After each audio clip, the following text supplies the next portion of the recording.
Hi friends, welcome to Taste of Tongue channel. இன்னைக்கு நம்ம என்ன பார்க்க போகிறோம் அப்படின்னா, ரொம்பவே முக்கியமான சளி, காய்ச்சல், இருமல் எல்லாத்தையும் போக்கக்கூடிய ஒரு பாரம்பரியமான பாட்டி கஷாயம் தான் பார்க்க போகிறோம். அதுக்கு முன்னாடி நம்ம சேனலை சப்ஸ்கிரைப் பண்ணலன்னா ப்ளீஸ் பண்ணிக்கோங்க. பக்கத்தில் இருக்கிற பெல் ஐக்கானை கிளிக் பண்ணிக்கோங்க. இப்போ என்னென்ன தேவையான பொருள் அப்படிங்கிறத பார்த்துடலாம். இது எல்லாமே நாட்டு மருந்து கடைகளில் கிடைக்கும், நீங்கள் வாங்கி வச்சுக்கோங்க. மளிகை கடையில் கூட கிடைக்கும். ஃபர்ஸ்ட் நம்ம பார்க்குறது சித்திரத்தை, இந்த ப்ரௌன் கலரில் இருக்கிறது. இது நெஞ்சில் இருக்கிற சளி அப்படியே இலக்கி வெளியேற்றுறதுக்கு யூஸ் ஆகுது. அது மட்டும் இல்லாமல் காய்ச்சல், தலைவலி, இருமலையும் குறைக்கும். அடுத்து நம்ம பார்த்துட்டு இருக்கிறது தனியா, சீரகம். இது செரிமானத்துக்கு உதவும். அடுத்ததான் மஞ்சள் தூள். இது ஆன்டி பாக்டீரியல் ப்ராப்பர்ட்டி இருக்குது, அது எல்லாருக்குமே தெரியும். அடுத்து நம்ம பார்க்க போகிறது சுக்கு, ட்ரை ஜிஞ்சர். ஸோ இதுக்கும் ஆன்டி பாக்டீரியல் ப்ராப்பர்ட்டி இருக்குது, அதனால இன்ஃபெக்ஷன்ல இருந்து நமக்கு ரிலீஃப் கொடுக்கும். அது மட்டும் இல்லாமல் சளி, காய்ச்சலுக்கு இம்மிடியட் ரிலீஃப் கொடுக்கும். அடுத்து நம்ம பார்த்துட்டு இருக்கிறது திப்பிலி. இது நுரையீரல் பிரச்சனையை தீக்கிறதுக்கு உதவுது. அதாவது ஆஸ்துமா, காஃப் இந்த மாதிரி இருந்தால் அதுல இருந்து ரிலீஃப் கொடுக்குது. அடுத்து நம்ம பார்த்துட்டு இருக்கிறது பெப்பர். இது குருமிளகு. அந்த பவுல்ல இருக்குது வால்மிளகு, இது நம்ம நார்மல் குருமிளகு.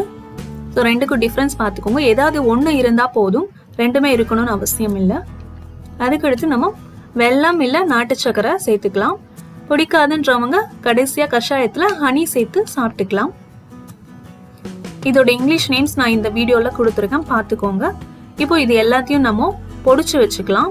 தேவையானப்போ அந்த பவுடரை எடுத்து நம்ம கஷாயம் போட்டு குடிச்சுக்கலாம்.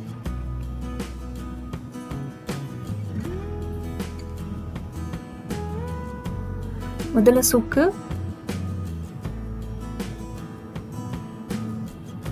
அதுக்கப்புறமா சித்திரத்தை. ஸோ இது ரெண்டுமே கஷாயத்தில் அதிகமாக போட்டிங்கன்னா ரொம்ப காட்டமாக இருக்கும். ஸோ அளவாக பார்த்து போட்டுக்கோங்க. அதுக்கப்புறம் நான் வால்மிளகு எடுத்திருக்கேன்.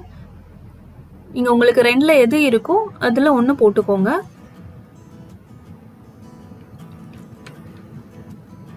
அப்புறமா தனியா, சீரகம் சேர்த்துக்கோங்க. தனியா நிறையாவே சேர்த்துக்கலாம், ஏன்னா அது காரம்லாம் இருக்காது அதில்.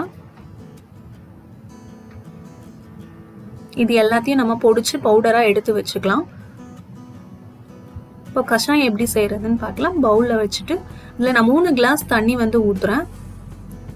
எனக்கு 2 கிளாஸ் கஷாயம் வேணும், ஸோ அதனால் 3 கிளாஸ் தண்ணி எடுத்திருக்கேன்.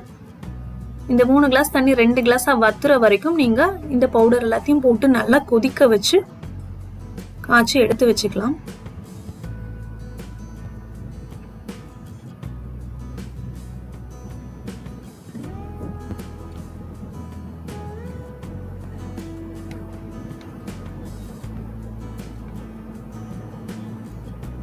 நாட்டு சக்கரை, வெல்லம் பிடிக்காதுன்றவங்க கஷாயம் காய்ச்சி முடிச்சதுக்கு அப்புறமா அதுல ஹனி சேர்த்து மிக்ஸ் பண்ணி சாப்பிட்டுக்கோங்க.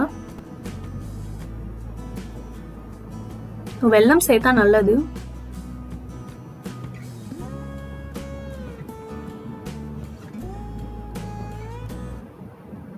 அப்புறமா கொஞ்சம் மஞ்சள்,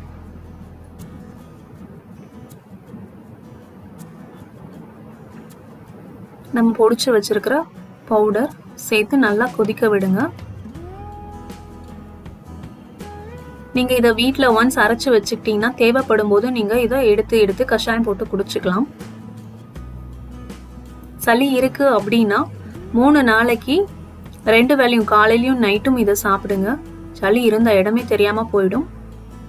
நல்லா கொதிக்கணும்.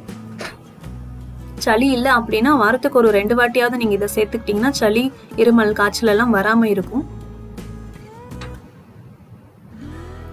ஸோ இந்த கஷாயம் தான் சின்ன வயசுல இருந்து எங்க வீட்டில் எல்லாரும் குடிச்சிட்டு வரோம்.